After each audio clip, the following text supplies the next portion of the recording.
Well, welcome back, Happy my to be back. special guest, Patrick O'Sullivan, and wonderful man of God from our church.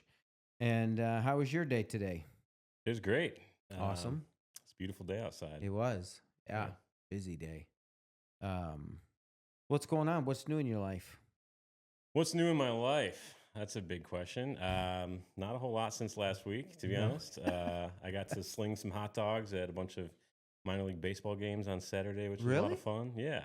What minor league? Right around the corner, actually, there's a place called Hickory Glen. My buddy started a concession business there, and Okay. I was helping them out on Saturday. So it was actually Nice. kind of brought me back to my high school, Really? fast food days. So I didn't know. it was a lot of fun. Wow. So is that like um, minor league? So it's like Division Nah, One I or? mean, it's kids. I mean, there's Oh, probably it's 10 kids. baseball diamonds there. Oh, okay. Got There's, you. I mean, tons of, I thought you. thousands of families, hundreds of Oh, families at least all day long yeah. playing baseball. Over on Glengarry? Yep. Oh, yeah, yeah. Yep. Mm-hmm. Yeah. Good. Well, that's nice. So the hot dog business is good. Hot dog business is good, apparently. Yeah. It's very good. That's surprisingly good. Yeah. Yeah. I went to, well, we just celebrated our anniversary Oh, happy Tuesday, anniversary. 36 years to my lovely wife. Congrats. Thank you. And so Monday, we went to the Tiger game in lieu of our anniversary where they won 14-2 and they set a record for their most runs scored, 12 runs. Crazy. An incredible game. It was unbelievable. Inside the park home run, and a couple of homers, and it was incredible. And then last night's game, they won in 11 innings, and a walk-off home run, two banger. It's crazy. They're just amazing. Yeah, Mhm. Javi's second three-run homer of the Yes, night. yeah, that was his second home run. Absolutely, it Incredible. was incredible. He is. I don't know what they're gonna do when the center fielder comes back because he's like he went to another level when he went to center field. Yeah, Like he loves it. I saw the interview after the game last night, and he even said it. He's like, "I love center field. I don't know what they're gonna do when Meadows comes back, because he's probably one of the best center fielders in all of Major League Baseball. Hmm. That guy covers the field like you wouldn't believe. He's unbelievable and a great arm, but he's got nerve problems. That's what they say. That's a report on him, and trying to get that healed. That's So too bad. I know it is bad. Hard to figure those things out on your throwing arm, but yeah. So summer's heating up finally. We're getting some We're warm getting weather there. Yeah, here. we're We're getting getting there. there. So in Michigan. So thank the Lord for that. And so it's great to have you again tonight. And people have been telling me they've been listening to the podcast, and Oh, they boy. listened to last week, and they were like, "Wow." I listened to last week. Did you? Did you like it? It Not was sure. pretty. We brought up the Elon thing, and we might have got off track a little bit. It's but okay. It's a good diversion. It's a good It diversion. it was, and but you're quite a learned man. I mean, that's what a lot of people told me. They're like, "Wow, I didn't know he was that learned in all these different spiritual fields." Hmm. Which is cool. That's the power of your testimony. It's funny. I thought the exact opposite. Oh, you Listened did? to well, for being someone who thought he was very smart, I felt like I sounded pretty stupid, actually. Yeah. Just Well, jumping from thing to thing. But it was just kind of the evolution of how that is the evolution of I went through it. yeah, and I think that's the power of your testimony, of that. Of how you tried different religions and different things, Hmm. and even thought that you could be God in your own way, and yet all that ended, in frailty, a dead end where Hmm. there was no happiness, no life, no substance. You were Yeah. still empty. And I thought it was great. We're getting good reviews on that. So I appreciate it. I think the way we're doing the podcast now is going to be really good and interesting for lots of people and encourage them too, because that's what we want. We want to encourage people. Hmm. So we left off last week that you were saying that you were Thor, thou art God. I can't pass More that or up. less, more or less. You're Yeah, a yeah. mortal man, immortal being from heaven. And anyways, you read that book that I really wanted to, Strangers in the Strange Land. Hmm. And I actually want to get that book. I think it'd I'll be give you a good copy if you education. want. Yeah. Yeah, I I got a think it'd copy. be good education just to know how people think in the New Age realm, Mhm. and you know, Yeah, and that's an interesting kind of introductory to that. There's a lot of I wouldn't recommend diving into a bunch of it, but no, there's definitely uh, more nonfiction books that kind of illustrate what's going on in that space. mm-hmm, It's all frequency, resonance, yeah, energy, consciousness. yep, Yeah. yeah. And I think it's good for a pastor to read something like that because I meet all kinds and walks of life with people, and and then I can present the gospel to them, and understand where they're coming from, but understand that that's a lie. I'll bring you a copy. Yeah, yeah, I would look through that for sure. Thank you. So we left off there that you had some friends who came from a Muslim background, and they bought you a Quran, and you read some of that and flipped through it, and you didn't connect with that. Yeah, sort of. I bought it on my own, Oh, but I okay. did. Yeah, I did. The Quran. I read through several Buddhist books as well. Mm-hmm. I'm going to pronounce this incorrectly. The Bhagavad Gita. Mm-hmm. It's Indian Mm-hmm. or Hindu. None of it really resonated with me, Yeah. to be quite honest. Buddhism did, because it very much tied to a lot of the New Age stuff that I had read about, and meditation, which I was very big on, yoga, things like that. Um, but ultimately, none of it really stuck. Yeah. Right. Yeah. Thank God. Yeah, you wouldn't be here. So then let's move into your early 30s now, and your worldly success is kind of, stacking up a little bit. So kind of walk us through your 30s of Yeah, so your searching still. um, definitely less aimless, I would say, in my 30s, Mm-hmm. or less more focused, I guess. Yeah. I'd built a very successful career selling wine. I think we talked a little bit about Yep, that we last did. time. Mm-hmm. But I did quite well at that. I'd had successful roles in other career, other jobs and other companies, but really fell in love with the wine business and the sales aspect there. My father passed away in 2018, and so that really changed my perspective on a lot of things, especially on the wine industry. Just because one, while I was good at it and it was fun, I was essentially my job was to eat and drink with people all the Yeah. time and entertain That people. gets boring. And well, it was fun, but it's not very fulfilling, and it also it's not a good culture necessarily Yeah. to be involved in forever, from my perspective anyway. Yeah. Um, No, and because you can s- become an alcoholic super easy. oh yeah, You easily. can rely on that stuff. It's It's an number one industry full of drug. those. Yeah. Yeah. Oh my gosh. Yeah. But yeah, so that really changed my perspective, and I wanted to be healthier. And so it just so happened at the time that I had an opportunity from a friend to explore this tech position. I'd looked at a few, and this one in particular turned out to be a really good opportunity. So I got into the cybersecurity space and found a lot of success there. I bought my first house. I was in great shape. Probably the best shape of my life at that point, right before Mhm. COVID. So mid 30s now. Yeah, About mid mid-30s? 30s. I had a very active social life. I was busy all Mm-hmm. the time. I had really nothing to complain about, it seemed. Mm-hmm. Yeah. Yeah, life seemed to be really good. Yeah. Uh, But you were still empty.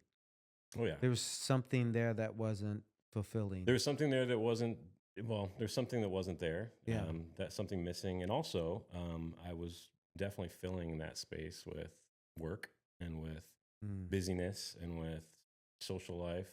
A lot of things that, again, weren't Mhm. necessarily meeting the need or filling the gap, but just keeping me busy and distracted, if you Yeah. will. Yeah. Mhm. Wow. Um, and then you in this so are you in the cybersecurity area right now? Mhm. You're doing Yeah. that currently, but so you got into that, and that opened you up to some new friends.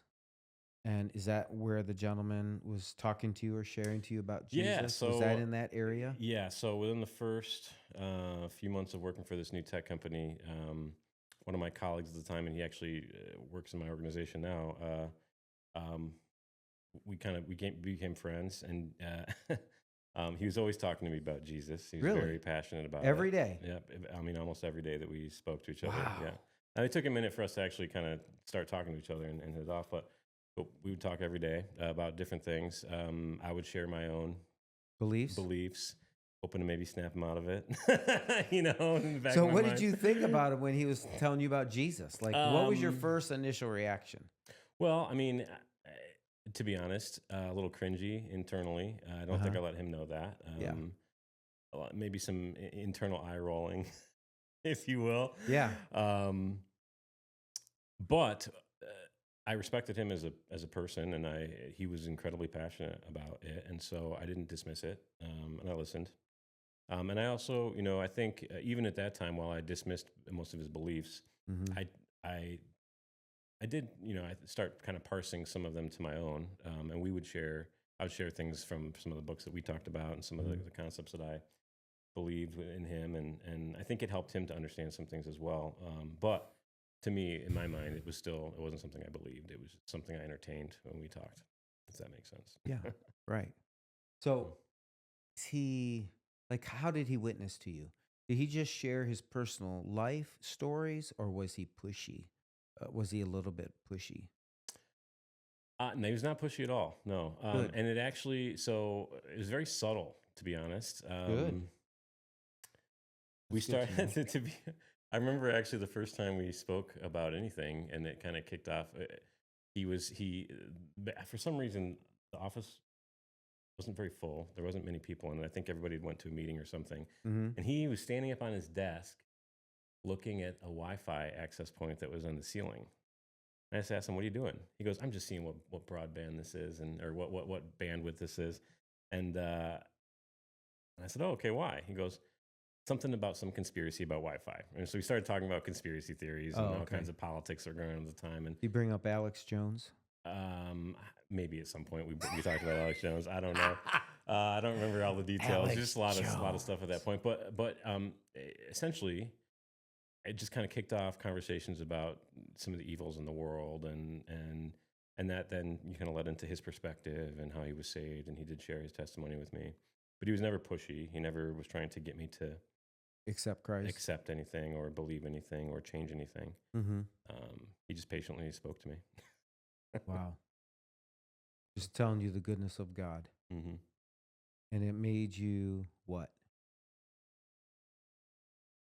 I I guess I would say it made me a little curious. I still didn't take it seriously, to be honest. I tried to adapt a lot of what he would say or the things that he believed to my own beliefs and try to Mm-hmm. make sense of them in a scientific way, if you will. Yeah. Um, but I mean, nonetheless, we were becoming friends, and regardless of what I believed, I respected His his opinion. opinions, and we kept talking.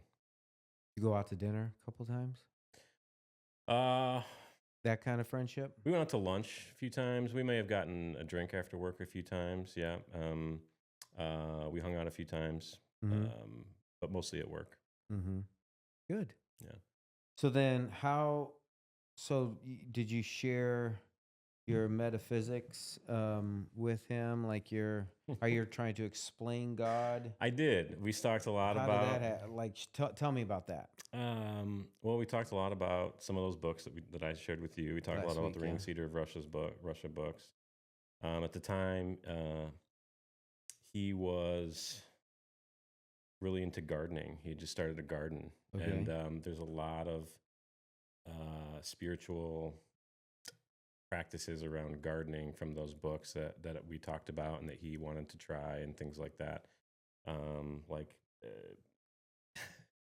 germinating seeds with your saliva because they take in the information of your body to grow nutrients that you may need, things like that. We talked about a lot of that stuff. Wow. And so he took some of my stuff and entertained it. A lot of it he didn't believe, and a lot of it he dismissed, but he did entertain me either way. Yeah, he listened. He listened, yeah. Mm-hmm. Which was actually, looking back, quite impressive. But yeah, He's still on your team now today? he is. Yeah. Wow. Wow. He's got to be flipping just circles. Thanking God that you're saved now. Yeah. What was that day like when you told him I gave my heart to Christ? To him. He was very excited. Yeah, I'm I sure don't he actually, was. to be honest, I don't remember because we had a lot of conversations, and they were all at that point. They were leading up to that. Yeah. God was preparing you for that. Yeah. He was wooing you, we call it. Yeah. Wooing you by his spirit. Yeah. You're in this new business and you're doing really good at it, and you're like cybersecurity, and you're finding all the secrets of our government and the back alley things that are going on in the government, right? Conspiracy theories and all this stuff, right? And so then 2020 comes and the COVID lockdowns, Yeah. and you don't know Jesus at this time yet. Mm-mm. So what did that do? Oh, well, it basically stopped all the things that I thought were great in my life, to be honest. I always had a very busy job, surrounded by people. I traveled, Mm-hmm. uh, in an office. We immediately went remote, and my job went from talking to people all day to talking to a laptop for 12 to 13 hours every single day. And it's just changed a lot. Yeah. Everybody went remote, Yep. back-to-back meetings, like I said, online. Mm-hmm. Uh, Everybody's Zooming. We didn't even know what Zoom was back then. Exactly. And now Everybody's Zooming. Zoom Everybody is retreats into huge. their own worlds. Yep. And so the truth is that a lot of what seemed great about my life kind of just went poof, because when there's no one to show off to, a lot of those things don't Yeah. matter, right? Right. And so, it didn't matter how nice my car was, or my house was, or my clothes were, or how in shape I was, or my social life, because that all ended. Everything was basically over. Mm-hmm. And it was a weird time too, just in general, because not only was it very isolating, just in general, not just for me, but for many people. Oh, yeah. But it was also revealing in a way. Like, I started to see things a little bit differently. I saw a lot of people that I really loved and respected, who all of a sudden jumped the moment their TV told them to, and cut people out because CNN recommended it, or Wow. started making politics their god, if you Yeah. will. And so just lots of relationships ended, lots of friendships kind of went south. Mm-hmm. Um, Yeah, we did 2 camps: the vaccinated, the unvaxxed. oh yeah, It was bad. I Yeah. remember those days. Even affected the church world. I'd imagine affected every world. It did. Everybody.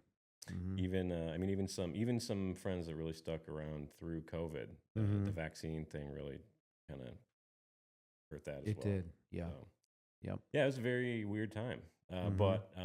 But that's when I had the time to start reading the Bible. Well, it says that you were rereading the series of Ah. Russian books too, the reading Ringing Cedars, which contain its own version of creation story.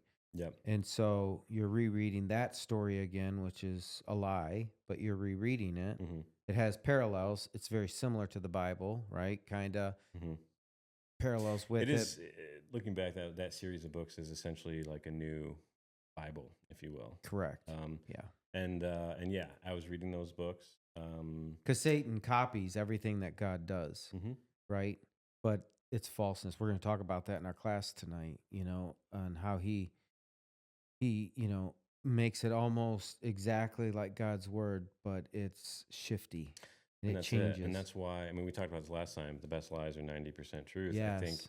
part of the reason why this was so compelling, and so many other things were so compelling, is there was a lot of truth in them. Mm-hmm. There was, they sort of retold biblical stories in the same way, but it's with a slight twist. Yes. On Mm-hmm. them. Retold, different.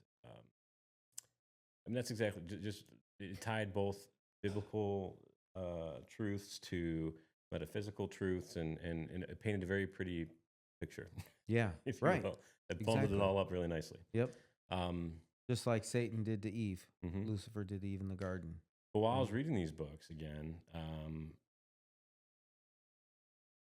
I just felt very compelled to. There was a there's a part where they're talking about Moses and Pharaoh, and Moses interacting with Pharaoh, and how he turned his staff into a snake, and basically goes on to explain the science behind how he was able to do that, and how anybody can learn to do things like that. And I just felt very compelled to read the Bible and actually compare what it had written there Mhm. about that particular topic. Mm-hmm. Um, Is that when you started reading Kings and Chronicles, being dumbfounded at seeing a pattern play Yeah, out I in mean, so society? not exactly. I just picked up the Bible and started reading it from cover to cover. Started in Genesis and just started reading it. Yep, Okay. I did.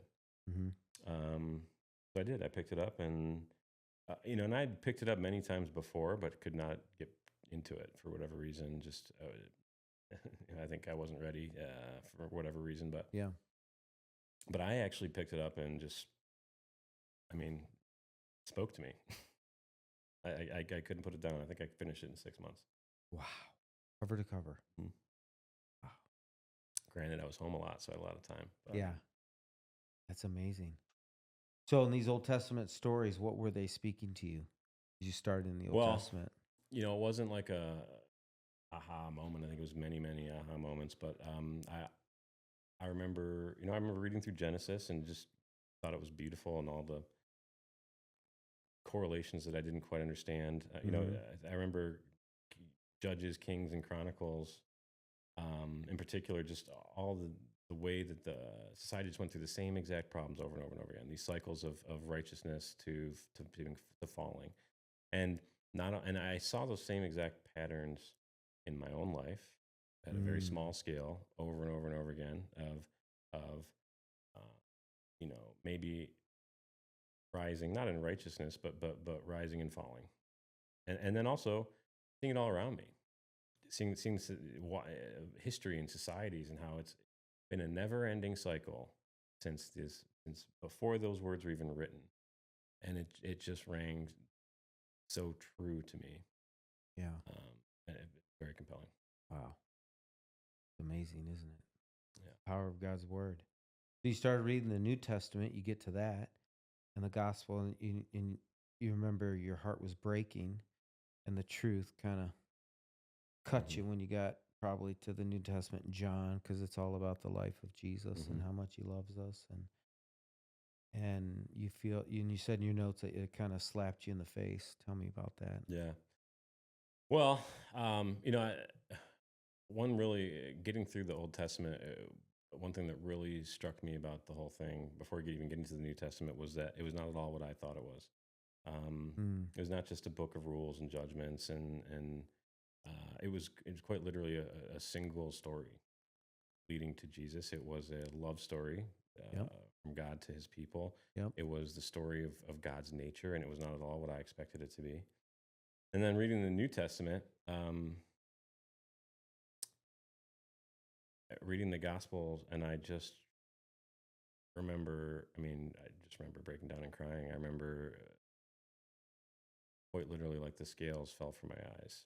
I Wow. mean, what I saw, what I thought was true was not. What I thought was up Mm. was down. What I thought was good was evil. What I thought was evil was good.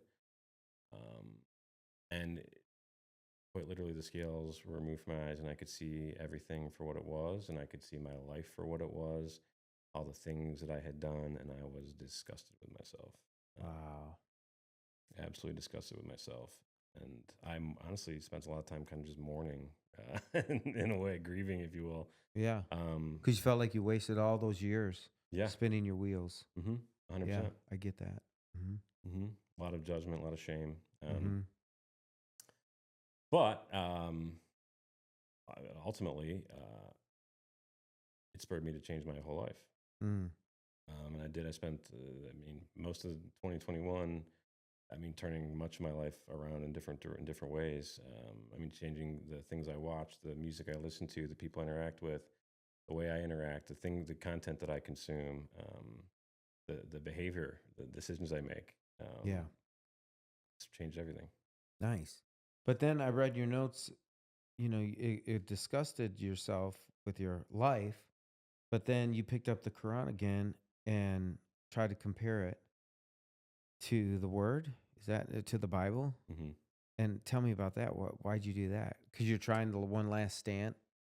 stand, so to speak, No, or not necessarily. Just I think it was more trying to understand some other people in my life. The idea behind the Quran is that it is written by another prophet and is Mhm. essentially continuation of the same story being told in the Bible, although with more truth, because some deceptions are in the Bible according to this. Mm-hmm. But the one thing that is abundantly clear when you read through the Bible, all those different books written by all those different men spanning thousands of years Mm-hmm. tell a consistent story. Storyline. It's never contradicting itself. It's never going back on what it said in another book or another age or another time. It Mm-hmm. is telling the same exact consistent story over and over and over in 100 different ways with 100 different hooks and ties tying it all together. And in the Mm-hmm. first 3 pages of the Quran, it defies all of that, and it immediately tells a different story. It is deception. It is deception. Mhm. Yeah. So would you say reading it a second time and understanding that and the deception, was that the hook No, that I God didn't used read to it a pull second you time. in? Like I said, I just started. I mean, I got in just a few pages, and it just I couldn't even. So that was the hook, though, that the Lord brought you in with. I think I was already in. I think I Mm-hmm. was already in. I was just wanted to. I was just curious. I wanted to know. Mm-hmm. Hmm. So tell me about the moment when you decided to chuck it all and trust God.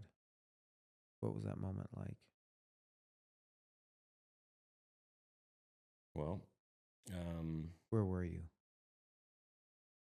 I was in my house. Okay. Um, whole period is kind of a blur, to be honest, just because every day was exactly the same. But I remember, We're still in COVID lockdowns, right? yeah. Okay. I just remember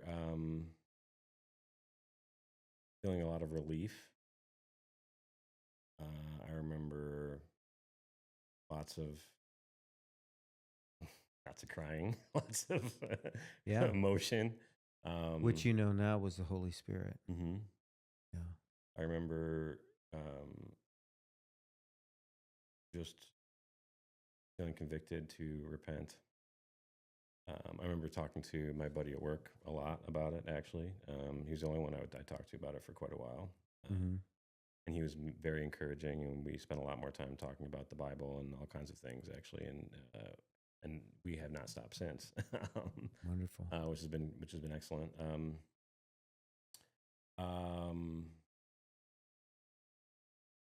And then the only other person that I really talked about it with any length is my brother. I have a few friends that I would talk to, but nobody in my life right now, other than this person, is a Christian.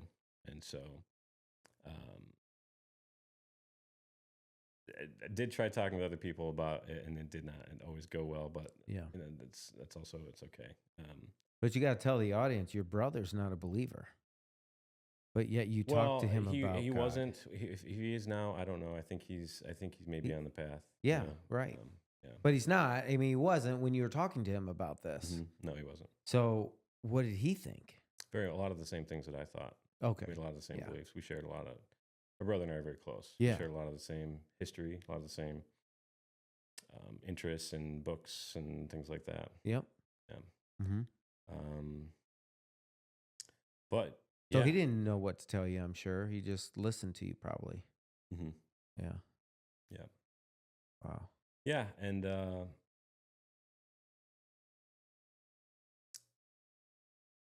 I still feel very naive. Still feel like I got a lot to learn. I definitely do. Yeah. But I've just been reading the Bible ever since. And So trying how to long every ago time. was that when you asked Christ into your heart in that That was night? probably beginning of 21, end of 2020, and beginning of 21. 21. At the beginning, you said, or ending? Yeah, end of 2020, beginning 2021. Okay. Around there, yeah. Uh-huh. And then, so you invited Christ in. We're doing a lot of crying. God's just touching you. You're reading the Bible more and just praying and really seeking Him. And then what happened? You're talking to your brother.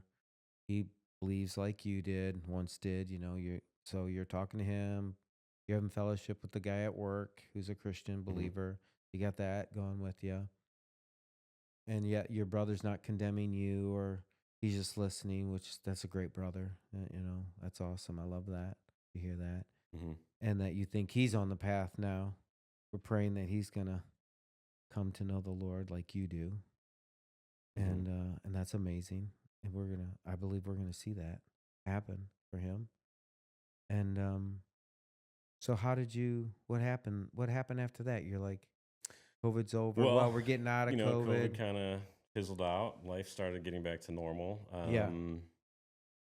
You're like, I got to but get a church. normal, yeah, normal was, I guess, it never really got back to normal. Never, You no. still work remotely. Yep. There's no restrictions and things like that, but life is a lot different now. Yeah. But as I mentioned, not a lot of Christians in my life. I honestly don't have many of the same friends that I had prior. Yeah.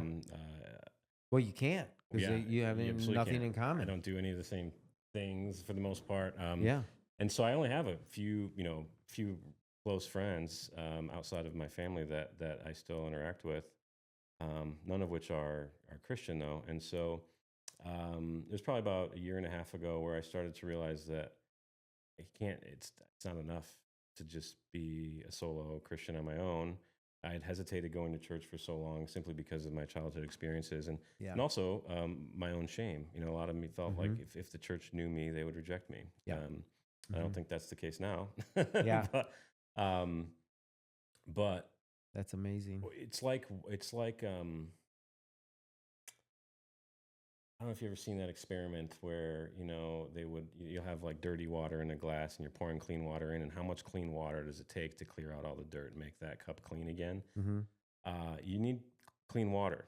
You need. And I was surrounded by dirty water. If that makes sense. That's a good analogy. I realized that it wasn't enough just to read the Bible on my own. I needed to be surrounded by like-minded people, and so I started looking for churches. I went online and to any one that would broadcast one and checked those out. I went to a couple in person, none of which spoke to me until I came here, and Nice. I immediately knew this is where I was supposed to be. Wow. I've been What coming made ever since. what made you think that?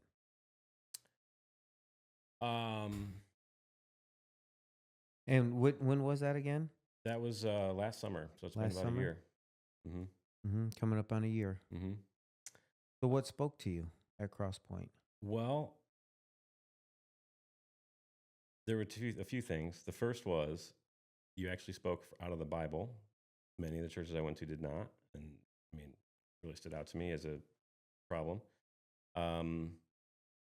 Some of them felt lifeless. This one felt full of life. But more importantly, it seemed like a lot of what you said the first time that I came here, like you were speaking directly to me.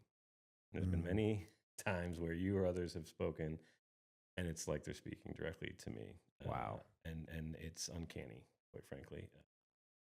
I just feel good here. The people I've met here are fantastic. No, it's where I'm supposed to be. Wow, that's awesome. Isn't that amazing how God, you can walk in and you're going through something, and yet God the service makes it personable for you. hmm Isn't that powerful? That's really the is. power of the word. It really is. It's incredible. I mean, God's doing that in my life right now because every Wednesday, I do study time on Tuesdays at home, and I'm like, okay, Lord, we're talking about spiritual warfare and unmasking the enemy. And I had a thought. I just said, Lord, what do you want your people to know now? Because I'm always trying to think. And I have an open dialogue with God, and you know how I teach and I encourage people to do that, to talk to God all the time. And then a thought came to me. And the thought was this: how do you know between God's voice and your own voice? That's what we're going to talk about tonight. I look forward to talking about that. Yeah.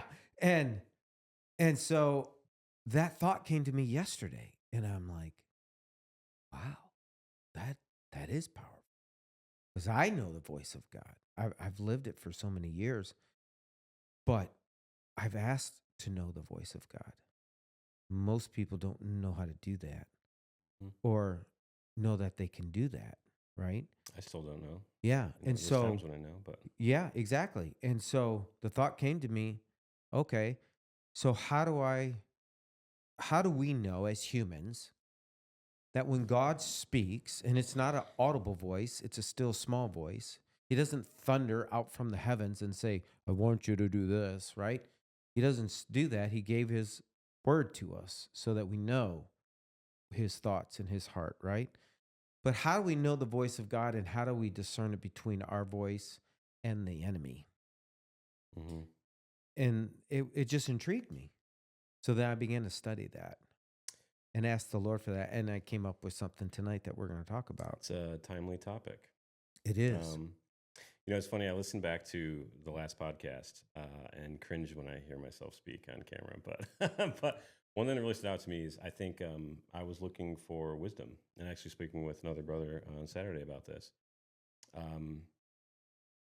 I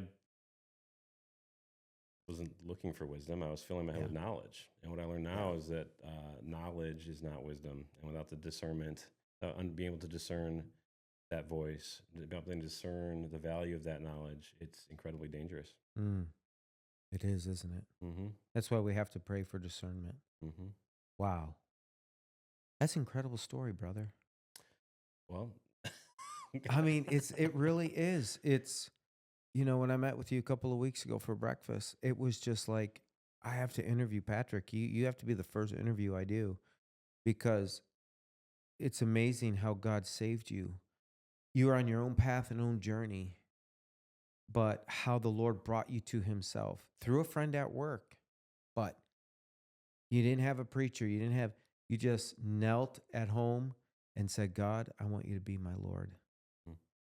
Powerful. You know what? Part of what I realized too in that is that he was always there. All of the times in my life that were the most painful, where I felt the most alone, or where I felt like things weren't working out, or where the thing that I thought I needed was taken away, or whatever it is. I mean, looking back, I realized it was God kind of pulling on my collar and from going over the edge a lot of times. Wow. Saving me from my own stupid choices. And I mean, I'm forever grateful for that, to be honest. Yeah. Well, and when somebody listens to this that's been running from God, or might be in New Age, or, Buddhism or whatever, that they're trying to find truth, and I pray that they will listen to this and they'll see that you are just like them. And yet God went after you, because the Bible says he's not willing that any should perish, but all come to repentance and the knowledge of him. And that's life-changing. You can never outrun the long arm of God's grace, can you? You certainly cannot. Isn't it amazing? Nor would I want to. No. Man, thank you so much, Patrick. Thank you. What an honor and a privilege. And thank you for calling Crosspoint your home, and that you entrust us with teaching the word to you and to many. It's an amazing story, and I'm thankful. Well, thank you for having me. Yeah, thankful that you came. Thanks, man. Have a good night. Thank you.